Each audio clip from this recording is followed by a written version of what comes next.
truth serum. What are those legs made of? Titanium? All the way to the femur.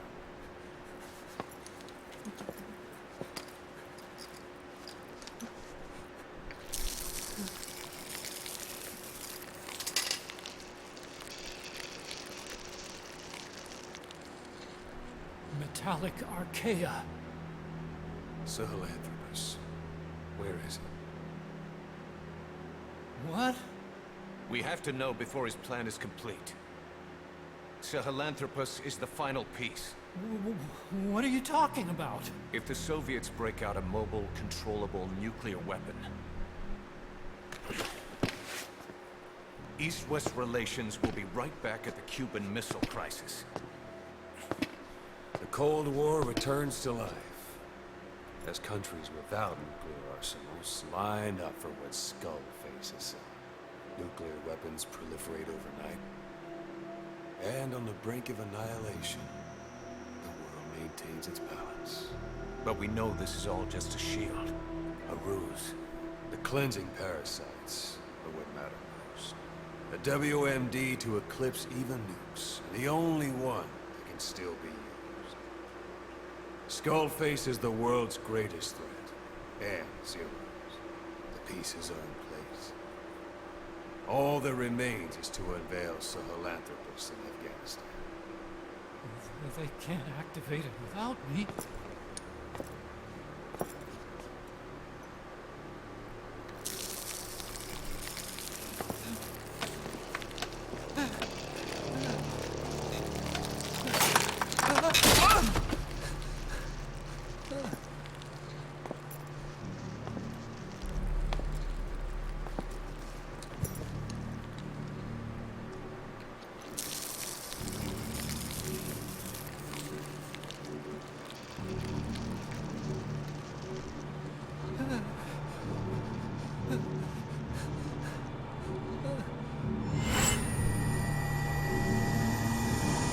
Okay, B-Zero. Sahelanthropus is beyond the Soviet base camp, in a lab built by the Soviet philosophers. That's what you're looking for.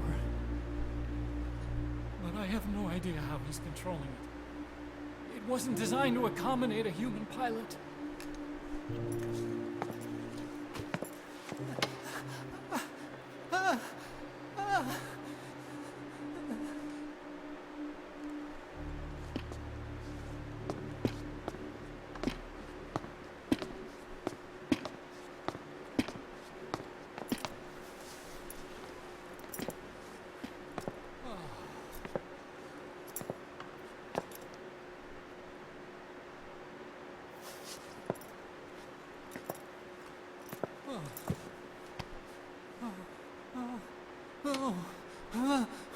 No!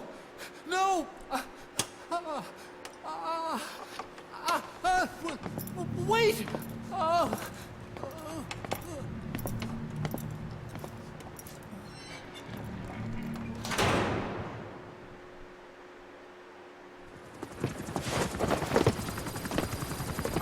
We got word from Afghanistan. Everyone at the Soviet base camp's dead. No sign of fighting. Parasites. Skullface's men then headed north. The target is OKB-0. That's where he'll activate Sahelanthropus. Unless we stop him, he'll go down in history a conquering victor. We can't let that happen. Wipe him out. Don't leave any trace of his existence. I'm gonna need backup on this one.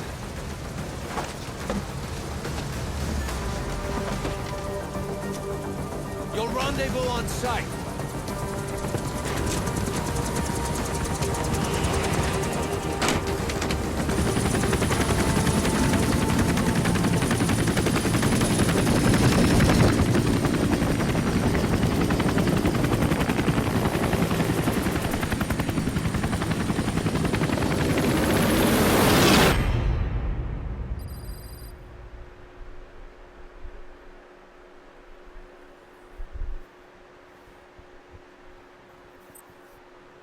Oh my. Boss, about Eli. No matter how many times we talk to him, he just won't listen. He sees everything in terms of victory or defeat and still won't accept that you beat him. We're gonna have to put him in his place. Again. If you don't mind, come back to Mother Base and go another round with him. Has been added.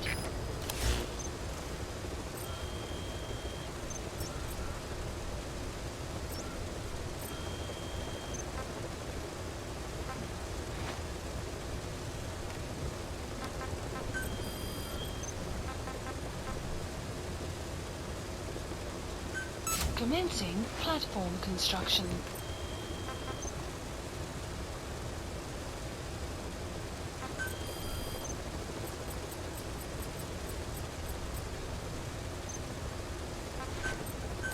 Staff assigned.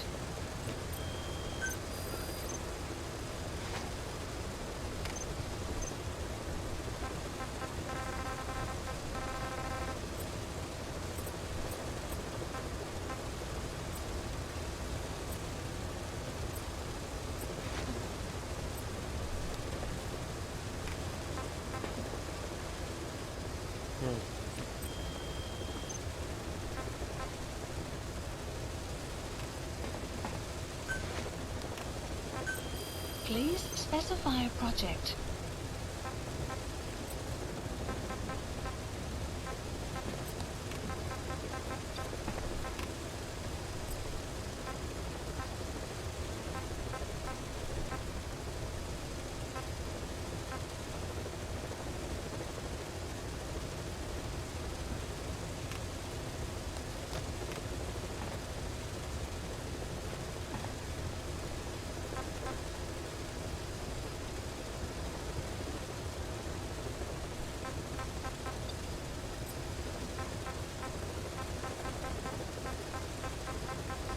I don't know what to do with that then. Please specify a project.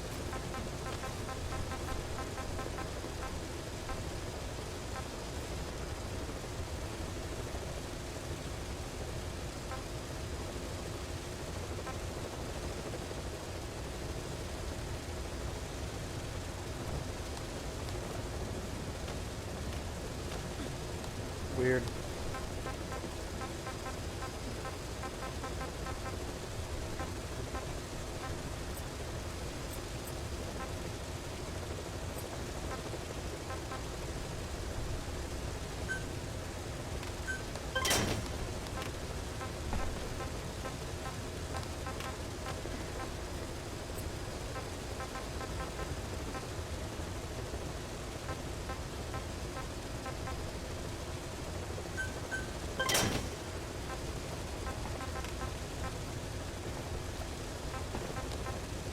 Weather will clear shortly.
Please specify a project.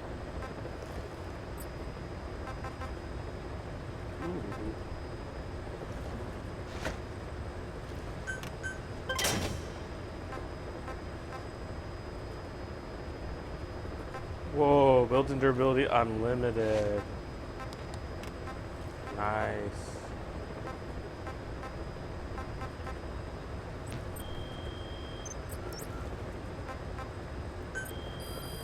Please select a mission. Unit dispatched.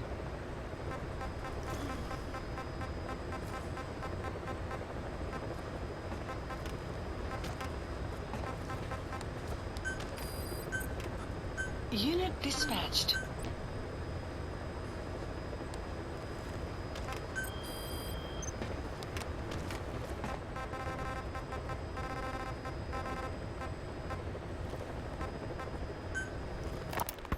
About the pathogen spreading through Mother Base. You've seen everything we've got on the outbreak. What's your opinion? Textbook symptoms of vocal cord parasite infestation. And judging from this casualty list, it is the Kikongo strain, meaning a breed of parasite that triggers symptoms upon detecting pronunciation specific to Kikongo. So our Kikongo-speaking staff are at risk.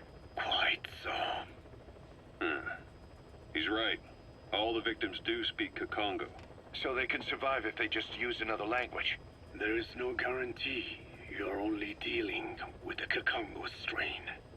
Other language strains may be present. You well know he was teaching them languages from all over the world. The Devil's House. Nzoya Badia Bulu. There is no way to know how many strains he has at his disposal. So how do we keep them from becoming symptomatic? You mentioned using microbes. Use this. A type of Wolbachia. Introduced to a sample of the parasite. Wolbachia. A parasitic bacteria that colonizes the parasites, turning male to female and preventing copulation. You must cultivate more. What have you done with the infected bodies? Cremated to stop the spread of infection. But we did keep a few for study. Good. Take this sample, grind it to a pulp, and introduce it to the larvae now nesting in the dead. The Wolbachia will multiply rapidly within those larvae. They're soldiers, not some petri dish. Conventional cultivation methods will take too long. Extract the Wolbachia from those larvae and vaccinate your men. Kikongo speakers first. This is the fastest, surest way. No one is to speak a word of Kikongo until the Wolbachia are safely inside them. I will instruct your medical staff in detail on site. You have the appropriate facilities. Yes, but do not worry. I made a pact with your Bete Holone on the honor of the Dene. I speak no lies. keep an eye on him. Will do. Follow me. I'll take you to the medical team. Now, we must wait for the Wolbachia to multiply in the larvae. How is the disease transmitted? If it's carried by insects or rodents, then... There is no intermediate host. So... The vocal cord parasites lay their eggs in the larynx of the host.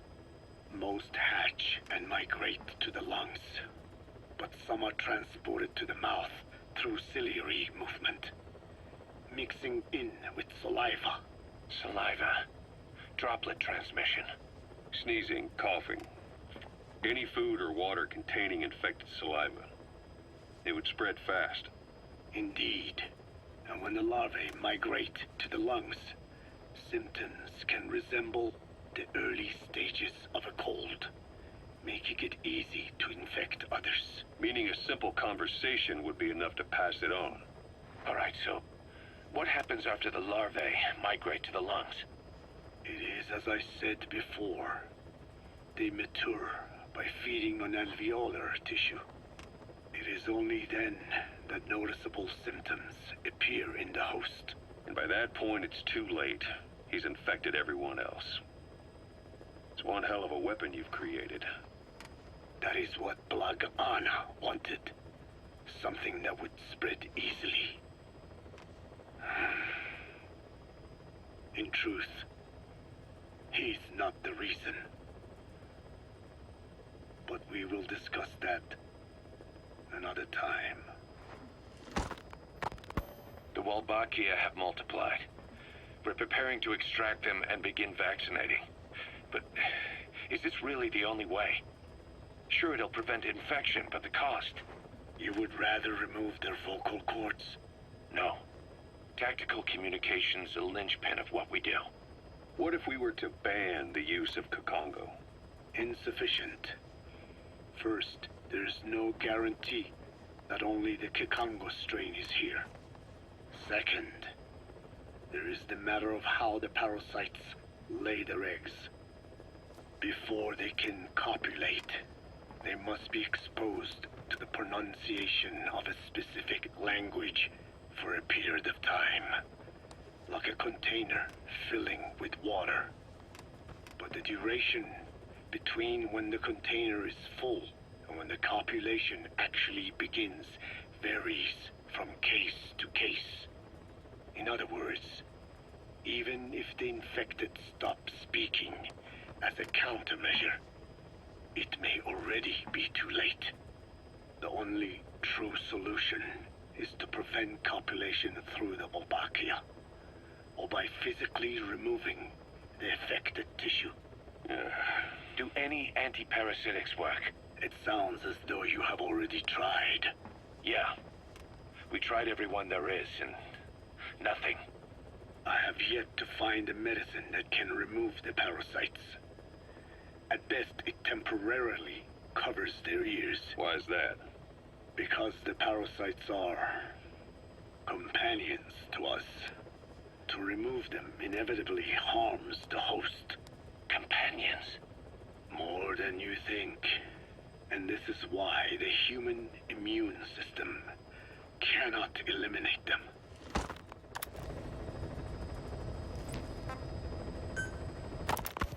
We've inoculated the staff with Walbachia to keep them from becoming symptomatic. That should also contain the infection. How did this happen in the first place? It has to have been a Cypher spy within our ranks.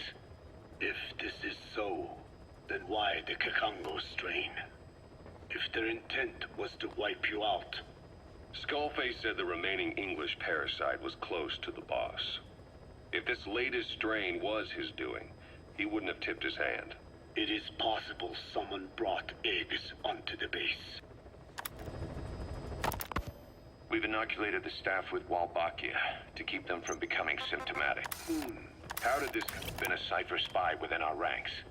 If this is so, then why the Kakongo strain? If their intent was to wipe you out.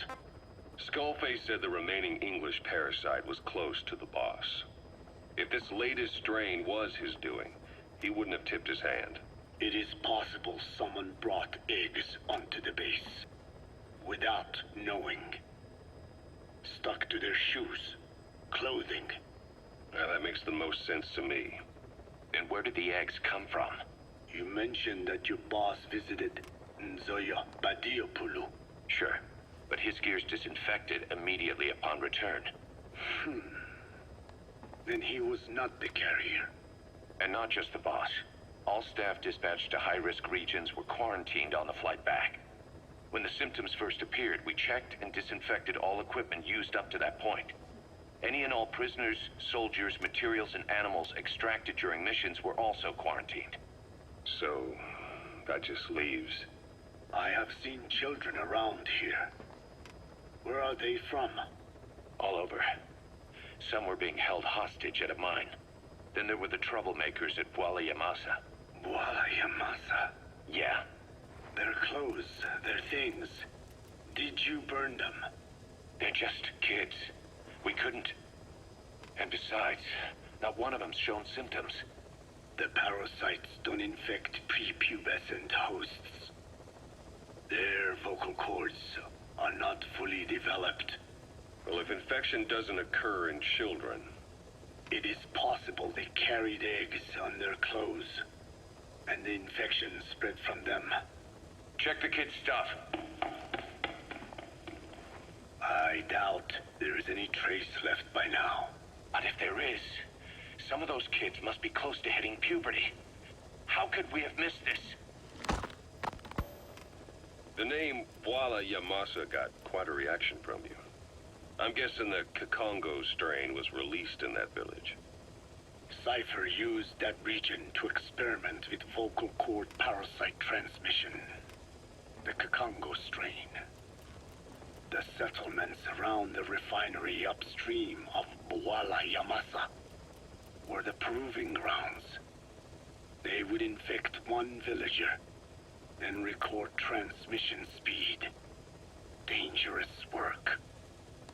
If they failed to contain the infection, it would slip into the surrounding regions. At which point the world found out about the parasites, making them useless as a weapon. Incredible they'd risk such a thing. The test site was densely populated too.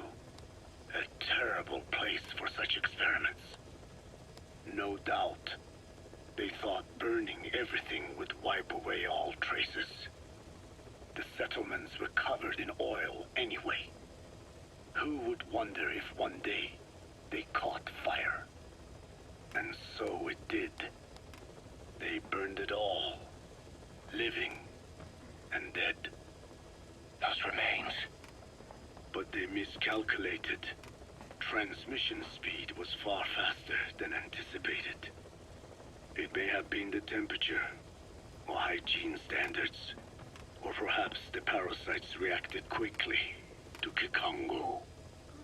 Whatever the reason, nearly all villages were swiftly infected, and the settlements reduced to mounds of corpses. Making matters worse, the dry season was ending. When it came time to burn the village, the Moneni River had swelled. Many of the bodies were waterlogged. Meaning they didn't burn completely. The corpses still contained viable eggs, and the larvae washed downstream. And when the people downstream drank that water, That marked the end for Bwala Yamasa. I learned all of this at the mansion. I warned him of the risk of eggs getting out. And? We are prepared for any eventuality. I get it. Putting the oil field back online. The oil leaks, saner. They plan to pollute the river. Prevent the spread of infection. But the oil flow was stopped. And downstream, the people of Masa village started using the water again.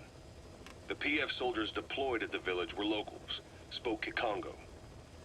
They were infected, and the kids survived. I've heard enough. And who stopped the flow of oil? Don't. We did. That confirms it. The source of the Kikongo strain infection was Masa village. And the children brought it here. It is no one's fault. There is no blame to be cast. The parasites, they were tested in other regions? Their physiology requires that they be tested under varied conditions. Another test site was in Afghanistan. So it was the parasites there. Both the Pashto and Tajik languages are spoken in the mountains of Afghanistan, and population density is low. Ideal testing grounds for how accurately the parasites target only the specified language. It is also relatively easy to prevent the spread of infection. And the results? The first test, I am told, was a success. Once the Pashtun Mujahideen were infected with the Pashto strain, they were all but wiped out. The Hamid fighters at Smasei Fort. It was doubly successful. No Tajik Mujahideen or Soviet soldiers became symptomatic. So the parasites proved to be effective. What about the second test? Also supposedly a success. A Pashtun village was the target. However, the original aim was to obtain samples of the infected. In this, they failed. And the village? The Soviets enacted a standard scorched earth operation. That must have been the village where Malak lived, before being held captive at La Marjate Palace. Having had more time to think on it, the details shared with me may have been false. They are madmen who would do anything to cover up the truth. They certainly seem to like tossing their problems in the fire. As a boy, Skullface's life went up in flames. Perhaps that is what fuels his fixation with fire. Your Wolbachia stopped the infection all right, but I still don't get it. How can a few bacteria change males to females? I know they're only bugs, but... It is not such a rare thing in the natural world. Many insects and nematodes are infected with Wolbachia. But why? They nest in the cell cytoplasm of the host, even in the egg cells, with the result that the offspring are born infected. Mother-to-child transmission. However, Wolbachia cannot nest in sperm because they do not have cytoplasm. So even a successful infection of a male ends after a single generation. This means the Wolbachia must resort to maximizing the population of infected females. Sounds like an ethnic cleansing campaign on a tiny scale. Gender change from male to female is their survival tactic. So more females means more Wolbachia carriers, so it can keep thriving in the following generations. But the parasites in a human host are supposed to be a mating pair. If there's no male, there'll be no offspring at all. It's killing itself. Slow down. This tactic is intended for environments where a single male can copulate with multiple females. Originally, the Wolbachia did not infect the vocal cord parasites. I created a mutated strain, modifying the Wolbachia so that it could infect monogamous pairs. The Wolbachia's greatest multiplying tactic, the male-to-female change, worked against itself in the monogamous parasites. Just as you said. Then I performed repeated selection of Wolbachia strains until I achieved 100% certainty of male-to-female conversion. Creating female-female pairs, unable to reproduce. And you say the Wolbachia affects the host of the host, that is, us, cutting off our means to reproduce? It is almost certain. Of course, we will not turn female. After all, mammals possess no natural gender-changing function. But some Wolbachia strains can cause cytoplasmic incompatibility in the host. Is that some cell deformity? Put simply, it means the altered sperm of infected males kill the female's egg on contact. And that's happened to us? Yes. And yet, what occurs in humans is not just simple CI. To date, there are no cases of Wolbachia affecting humans. The fact that this strain causes this effect, is it the vocal cord parasite's affinity with humans? I do not know enough to say for sure. So the parasite warps the host. Reminds me of what Skullface said. It is the way of all organisms to create their own optimal environment. Just look at you and this base. Organisms that cannot do this are doomed to extinction. The difference with parasites is that their environment is another organism. That creates a connection between life and life. Parasitism, symbiosis, or death. In this way, the host too is challenged to adapt.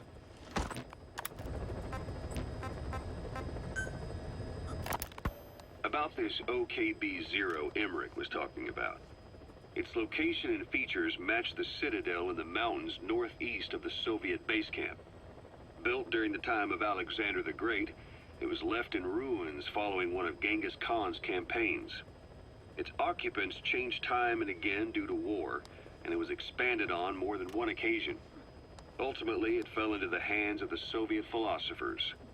The Soviet army was using it as the headquarters of its Afghan invasion force. But it would seem that Skullface's connections with the philosophers gave him license to develop Sahelanthropus there.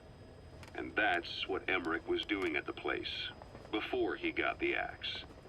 But OKB is a designation the Soviets use for weapon design bureaus. There's no way they'd have one of those in Afghanistan.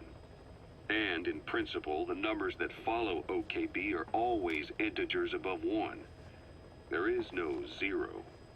Perhaps this was a secret facility of the Soviet and Chinese philosophers dating back prior to World War II.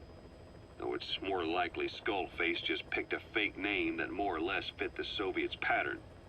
He doesn't go there often, but he sure as hell won't miss this. They use the heliport on top of the tower for his visits. Start by heading for the heliport. Then wait for your chance to make contact with Skullface. It seems Sahelanthropus' armor is made from depleted uranium. That offers some serious protection. The U.S. military is planning on using it for its main battle tanks, too. Maybe that's where Emmerich got the technology. Uranium. They're using nuclear fuel for armor now? No. What they use for nuclear fuel is uranium-235, which is extracted from natural uranium. Depleted uranium is a byproduct of that process. Sort of like the leftovers, I guess. The garbage. Uranium-235 makes up 0.72% of natural uranium, whereas depleted uranium contains only 0.2%. What are the benefits of using it for armor? It's a pretty short list. Uranium's a heavy metal, like lead, meaning it can hold a greater amount of kinetic energy. But it also boasts a hardness closer to tungsten. That makes it an ideal material to use for, say, armor-piercing ammunition penetrators. But it's not the best choice for armor. Its volume is less than that of ceramics, but for an equal weight, you could end up with less protection. So why use it then? According to Emmerich, it came down to him being unable to source ceramics technology from a manufacturer. Plus, given that it's an upright walking vehicle, he wanted to reduce the bulk of certain areas. Despite all that, depleted uranium still makes for some tough armor, and Emmerich says it's been proven in live fire tests. It stops most Soviet tank shells. Code Talker, what are the metallic archaea? Volcanic craters spewing sulfur. Water hot enough to boil your skin off. Ocean depths of 800 plus atmospheres. Wastelands radioactive enough to kill you where you stand. There are groups of organisms that survive despite. No. Because of living in such environments. I've heard about them. Extremo... something. Extremophiles. By selecting certain species, then subculturing and repeatedly modifying them, I created a metallic offspring of pure archaea. They subsist on metals rather than organic matter. And some of them even consume uranium? Yes. Uranium enrichment archaea metabolize only uranium-235. As a result, they produce weapons-grade enriched uranium. How is that possible? Consider how plants fractionate carbon isotopes when they conduct photosynthesis. Nature possesses abilities beyond our imagination. So it was archaea that brought down your chopper? Corrosive archaea, yes. They oxidize metals, feeding off the energy in the electrons they receive. What became of the wreckage? We had the R&D team retrieve samples for study in airtight plastic containers, of course. Prudent. We shall extract archaea from it in good time. They should help you fight back against Black Anna. Any chance we could start now? It doesn't have to be a lot. I might just have another use for them. If it's only a small amount you need. That's fine. I'll get the R&D team to assist. Let's go.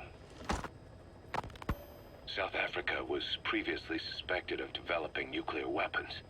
It already had a conspicuous presence at the UN because of apartheid and its armed expansionism. But when neighboring Angola and Mozambique became socialist countries in '74, South Africa felt hounded into a corner. So it accelerated its nuclear program to protect itself. 3 years later, the Soviets discovered a test facility, and 2 years after that, an American satellite observed a flash in the southern Indian Ocean. It said this was South Africa conducting a nuclear test with the help of a certain ally. Skullface used the situation in South Africa to get this ally to lend a hand. They both wanted nukes, so it was a mutually beneficial relationship. On the surface, anyway. I figure South Africa started getting serious about nuclear weapons production in '75.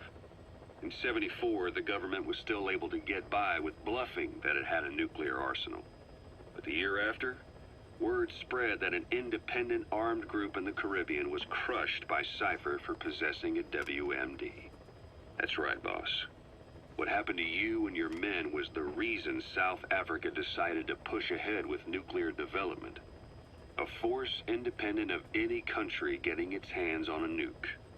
That was a threat to the existence of countries everywhere. It wasn't just South Africa. Your presence pushed a lot of countries to get nukes. The world was scared of you. You were a threat to more than just the Cold War. If nations are gears in a machine, you had the power to smash them loose and watch the whole world grind to a halt.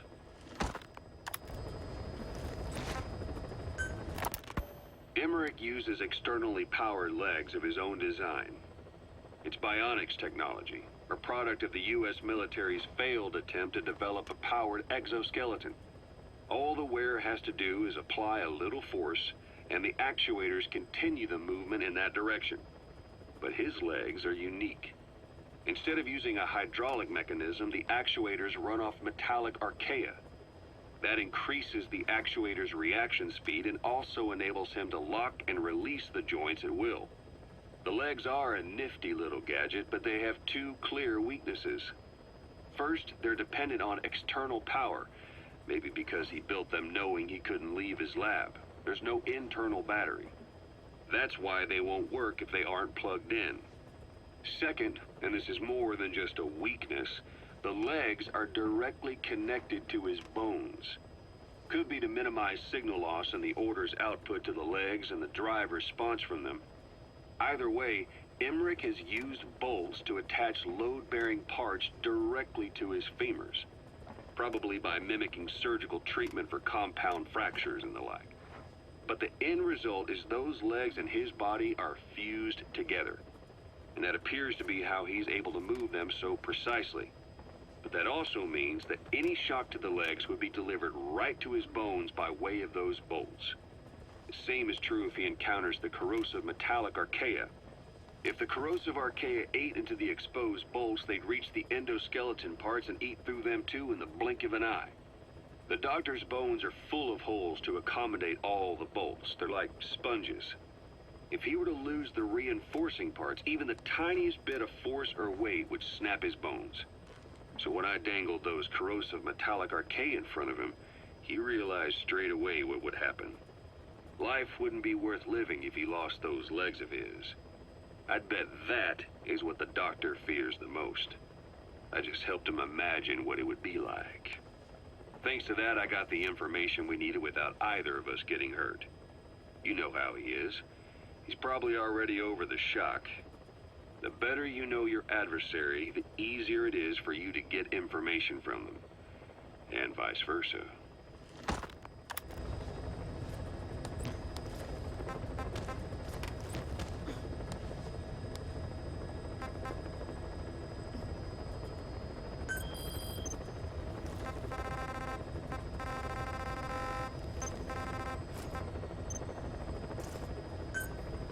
Please select a landing zone.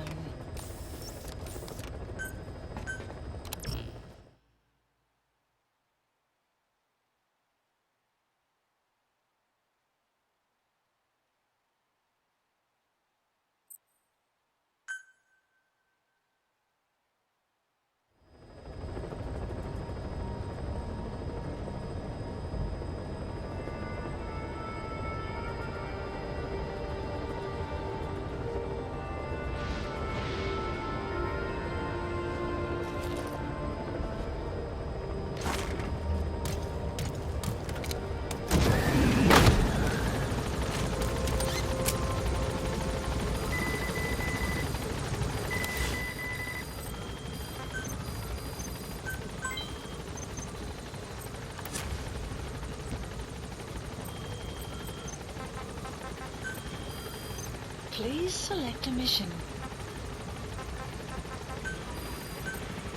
Unit dispatched. Unit dispatched.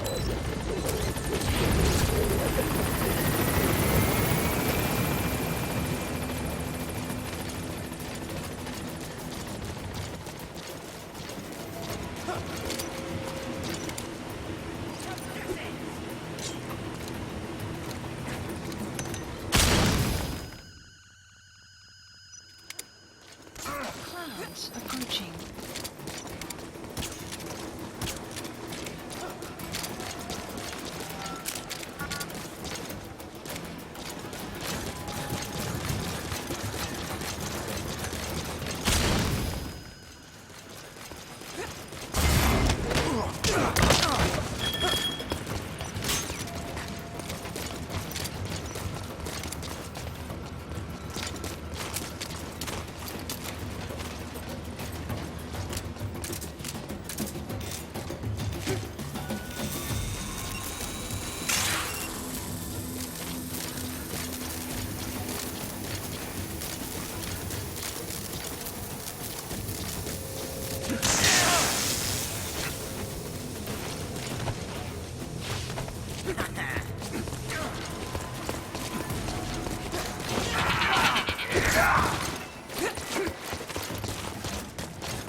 Has that brat finally accepted that he lost?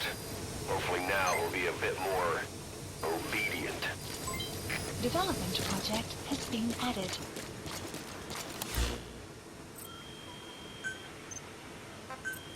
Please specify a project.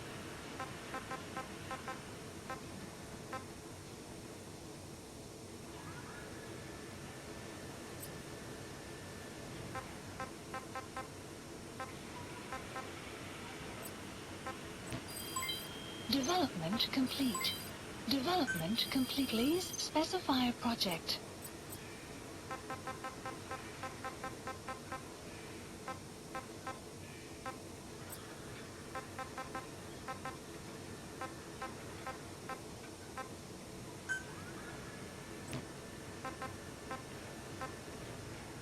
Caution, rain approaching.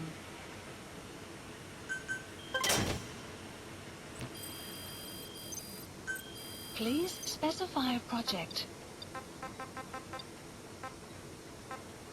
Sun will rise momentarily.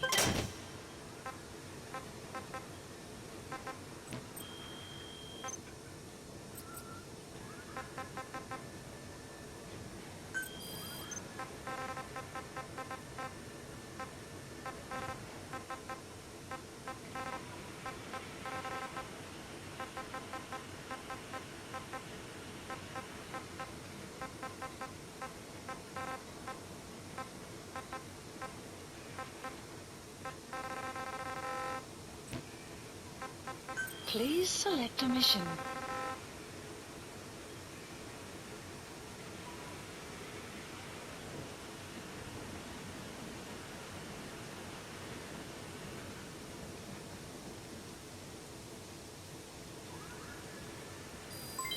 Development complete. Thanks to Code Talker, we've managed to put a stop to any new vocal cord parasite infections.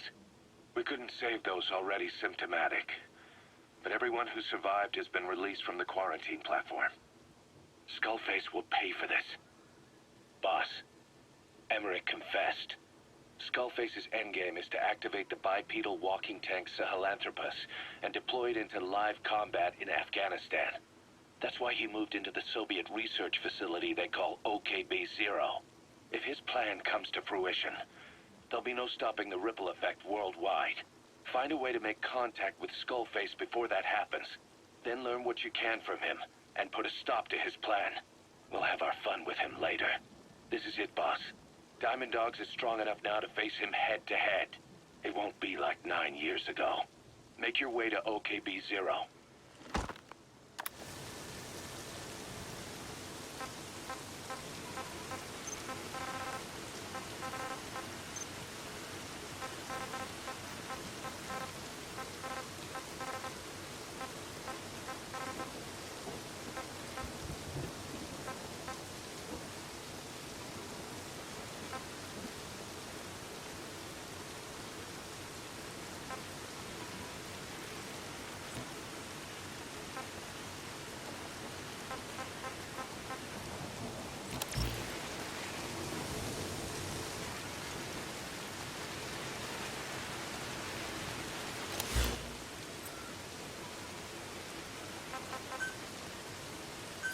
Please select a landing zone. Landing zone Roger. confirmed. This is B-Quad. Arriving shortly at LZ